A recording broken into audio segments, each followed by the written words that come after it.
इतनी बेवकूफी मत करिए।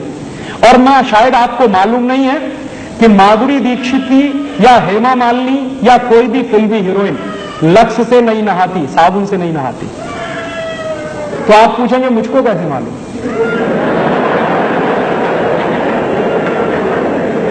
मुझको पता चला अभी कुछ दिन पहले बंबई में मेरा एक व्याख्यान हुआ था जुहू में, और जुहू वो जगह है जहां हिंदुस्तान के ये फिल्मी हीरो हीरोइन ज्यादा रहते हैं। व्याख्यान कैसे हुआ?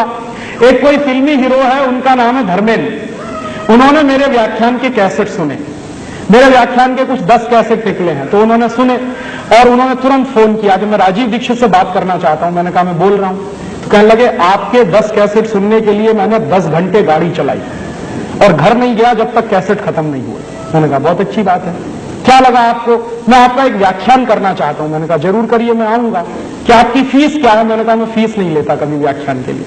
कहने लगा अच्छा फिर तो मुझे खुशी है, आप आइए। मैंने कहा जरूर आऊंगा, एक ही शर्त है कि जितने फिल्मी हीरो हीरोइन है उनको सबको बुलाइए ज्यादा से ज्यादा। तो उन्होंने कहा मैं कोशिश करता हूं। तो क्या हुआ, उनका एक बंगला है लोनावाला में, पूना और बंबई के बीच में, वहां उन्होंने व्याख्यान रखा। मैं गया, ज्यादा लोग तो नहीं आए, कुछ 25-30 लोग आए थे। उनके बीच में मीटिंग हुई, बातचीत हुई, बहुत सारे सवाल पूछे। जब खत्म हो गए उनके सवाल तो मैंने उनसे कहा कि अब मैं एक सवाल पूछूंगा। तो हेमा मालिनी से मैंने पूछा क्या आप मुझे बताओ कि लक्ष्य से नहाती हो? नहीं। लाइफ बॉय से नहाती हो? नहीं। कहने से नहाती हो? नहीं। लिविंग से नहाती हो? नहीं। मैंने कहा आप नहाती भी हो? तो कहने लगी नहाती तो रोज हूं। मैंने कहा फिर किससे? तो उन्होंने बताया चने के आटे में मलाई डाल के नहाती हूं, माने बेसन में मलाई डाल के नहाती हूं। तो मैंने कहा अगर आप बेसन में मलाई डाल के नहाती हैं तो ये बात पूरे देश को क्यों नहीं बताती? कहने लगी डर लगता है। मैंने कहा क्या डर लगता है? कि अगर हिंदुस्तान की सभी बहनों ने बेसन में मलाई डालकर नहाना शुरू किया तो सब हेमा मालिनी हो जाएंगे। तो मेरी तो कुर्सी खतरे में पड़ जाएगी। तो आप ये जान लीजिए कोई भी फिल्मी हीरोइन साबुन से नहीं नहाती। क्यों? उसका कारण है जितने साबुन हैं वो बनते हैं कास्टिक सोडा से, और कास्टिक सोडा शरीर की त्वचा के लिए बहुत खराब होता है।